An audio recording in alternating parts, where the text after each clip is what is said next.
এবছরে জাতীয় বিশ্ববিদ্যালয়ের অধীনে 2024-25 শিক্ষাবর্ষ থেকে অনার্স ভর্তি পরীক্ষার মাধ্যমে শিক্ষার্থীদেরকে ভর্তি করানো হবে। তো এই বিষয়টি যখন শিক্ষার্থীরা জানতে পেরেছে, তো অনেকেরই কিন্তু হতাশা ঢুকে গেছে, এমনকি অনেকেরই কিন্তু কনফিউশন রয়েছে। আসলে ভর্তি পরীক্ষার জন্য তারা প্রস্তুত না। অনেকে আবার ভর্তি পরীক্ষা দিতে চাচ্ছে না। তার মধ্যে অনেকে আবার তারা গ্রুপ কিংবা সাবজেক্ট পরিবর্তন করতে চাচ্ছে। তো বিগত বছরগুলিতে তারা কিন্তু দেখেছে বিভিন্ন মাধ্যমে গ্রুপ বা সাবজেক্ট কিন্তু চেঞ্জ করার একটা সম্ভাবনা ছিল। কিন্তু এই বছরে যেহেতু ভর্তি পরীক্ষার মাধ্যমে শিক্ষার্থীদেরকে ভর্তি করানো হবে, তো এখন আসলে ভর্তি পরীক্ষার মাধ্যমে আসলে কীভাবে তারা সাবজেক্ট পরিবর্তন করতে পারবে বা গ্রুপ পরিবর্তন করতে পারবে, এই বিষয়টি হয়তো বা অনেকেই একটা কনফিউশনের মধ্যে রয়েছে। তো আসলে কি এই সাবজেক্ট বা গ্রুপ পরিবর্তন করতে পারবে কিনা, তো সেই বিষয়ে যে আপডেটটা সেটা আমরা আজকে এই ভিডিওর মাধ্যমে জানাবো। সেই সাথে যদি সাবজেক্ট পরিবর্তন করা যায় তাহলে কোন সময় কি করতে হবে, এমনকি কীভাবে কাজগুলো করতে হবে, এই পুরো বিষয়ের যে আপডেট ততটা সেই বিষয়টি একদম আমরা দেখানোর চেষ্টা করবো আজকের এই ভিডিওতে। তাই সম্পূর্ণ ভিডিওটার সাথে থাকবে।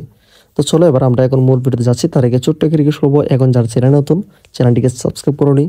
যে কোনো ধরনের ক্রিটিক্যাল সলভ আউটের জন্য কিংবা তোমাদের যে কোনো ধরনের সাপোর্ট পাওয়ার জন্য, এডুকেশন সম্পর্কিত সকল আপডেট পাবে আমাদের এই চ্যানেলে। সেজন্য অবশ্যই তোমরা চ্যানেলটিকে সাবস্ক্রাইব করে রাখো। ওকে, তো আমরা এই পুরো বিষয়টিকে একদম প্র্যাকটিক্যালি দেখাচ্ছি যেন তোমাদের বুঝতে অনেকটা সহজ হয়। তো আমরা এখানে প্রথমে বলি, তোমাদের যদি গ্রুপ কিংবা সাবজেক্ট পরিবর্তন করতে চাও, সেই ক্ষেত্রে তুমি যে গ্রুপ থেকে রয়েছো সেই গ্রুপ থেকে ভালো একটা পয়েন্ট হলে তোমাদের সাবজেক্ট বা গ্রুপ পরিবর্তন করতে অনেকটাই সহজ হবে। তো তোমাদের মধ্যে অনেকেই রয়েছে বিজ্ঞান বিভাগ থেকে, অনেকেই তোমরা ব্যবসা শাখায় আসতে চাচ্ছ, আবার অনেকেই তোমরা ব্যবসা শাখা থেকে মানবিক শাখায় আসতে চাচ্ছ।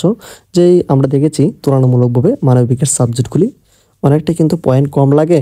তো দেখা যাচ্ছে অনেকের কিন্তু বিজ্ঞান বিভাগে পয়েন্ট ভালো নেই বা ব্যবসা শাখা থেকে তোমাদের পয়েন্ট ভালো নেই, সেক্ষেত্রে তোমরা মানবিকের সাবজেক্টে আসতে চাচ্ছ। এমনকি মানবিকের সাবজেক্টগুলি পয়েন্ট কম নিয়ে হলেও কিন্তু সেই সাবজেক্ট বা কলেজগুলি কিন্তু পাওয়া যায়। তো বিভিন্ন কারণে কিন্তু তোমরা আসতে চাচ্ছ।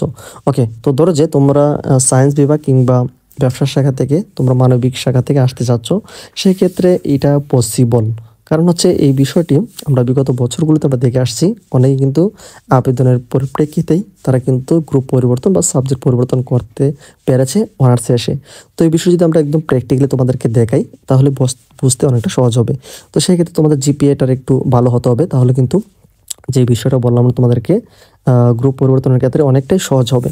তো আমরা এর আগের বছরের যে জিপিএর যে তালিকাটা রয়েছে এই বিষয়টা একটু আমরা ওপেন করি এখান থেকে, তাহলে বুঝতে অনেকটা সহজ হবে। তো প্র্যাকটিক্যাল দেখার জন্য এখানে তোমরা অলরেডি দেখতে পাচ্ছ এর আগের বছরের যে জিপিএ যোগ্যতার মাধ্যমে অনেকের কিন্তু এসএসসিতে যে পয়েন্টটা ছিল তার এই পয়েন্টগুলো থাকলে তারা কিন্তু আবেদন করতে পেরেছে, এমনকি গ্রুপ পরিবর্তন ক্ষেত্রে অনেকটা সহায়ক হয়েছে। তো এখানে মানবিক শাখা থেকে এসএসসিতে এমনকি এইচএসসিতে 3 পয়েন্ট করার প্রয়োজন হয়েছিল আবেদন করার জন্য, এমনকি 6.5 পয়েন্ট হলে তারা মানবিক শাখাতে আবেদন করতে পেরেছে। এমনকি বিজ্ঞান ও ব্যবসা শাখা থেকে এসএসসি এমনকি এইচএসসিতে 3 পয়েন্ট করে 7 পয়েন্ট কিন্তু তাদের প্রয়োজন হয়েছে। তো এখানে যে বিষয়টি আমরা তোমাদেরকে জিপিএটা এখানে আমরা কেন আনলাম, তো এখানে এই জিপিএ যোগ্যতাটা হলে তারা শুধু আবেদন করার অর্থাৎ প্রাথমিক আবেদন করার এই ন্যূনতম জিপিএটা তোমাদের থাকতে হবে, তাহলে কিন্তু তোমরা গ্রুপ পরিবর্তন করতে পারবে। এছাড়া কিন্তু তোমাদের ক্ষেত্রে আর কোনোটাই পসিবল না। ধরো যে আমরা দেখতে পেরেছি এখানে তোমাদের 2.5 পয়েন্ট রয়েছে, এখানেও ধরো যে 3 পয়েন্ট রয়েছে, তো হচ্ছে না। তো গত বছরের তুলনায় আমরা তোমাদেরকে এটা আমরা উদাহরণ দিয়ে বুঝালাম। তো যে জিপিএ যোগ্যতাটা এবছরও রাখা হবে, এই জিপিএ যোগ্যতাটা অর্থাৎ ন্যূনতম এবছরে আবেদন করার ন্যূনতম জিপিএ যোগ্যতা যদি তোমাদের থেকে থাকে তাহলে তোমরা সায়েন্স থেকে আর্টসে আসতে পারবে বা সায়েন্স থেকে কমার্সে আসতে পারবে বা তোমরা কমার্সে থেকে আর্টসে এই সাবজেক্টগুলিতে তোমরা কিন্তু আসতে পারবে। তো এটার জন্য তোমাদেরকে যখন প্রাথমিক আবেদন করবে এই জিপিএ যোগ্যতা অর্থাৎ এই বছরের যে জিপিএ যোগ্যতা রাখা হবে ন্যূনতম জিপিএ যোগ্যতা হলে আবেদন করবে। তো আবেদন করার সময় তোমাদের একটা বিষয়ে খেয়াল রাখবে, যেই সাবজেক্টে তোমরা আসতে চাচ্ছ বা যে গ্রুপে আসতে চাচ্ছ সেই গ্রুপেই তোমরা একদম ডিরেক্টলি সেখানে তোমরা উল্লেখ করতে হবে তোমাদের আবেদন প্রক্রিয়া প্রাথমিক আবেদনে এই পুরো বিষয়টিকে উল্লেখ করতে হবে। তা না হলে কিন্তু তোমরা যেই বাই ডিফল্টভাবে যেই শাখা থেকে পড়ে আসছো ওই গ্রুপেই কিন্তু তোমরা পরীক্ষা দিতে হবে। সেই ক্ষেত্রে আমরা তোমাদেরকে এই বিষয়টি বোঝানোর জন্যই আমরা এখানে জিপিএ যোগ্যতা এখানে নিয়ে আসলাম। তো তোমাদের আবেদন প্রক্রিয়া যখন চালু হবে তখন তোমাদেরকে যেই গ্রুপে আসতে যাচ্ছ বা যে সাবজেক্টে আসতে যাচ্ছ সেই সাবজেক্টেই তোমরা আবেদন করবে। তাহলে কিন্তু দেখা যাচ্ছে ওই সাবজেক্টে তোমরা কিন্তু পরীক্ষা দেওয়ার একটা সুযোগ থাকবে।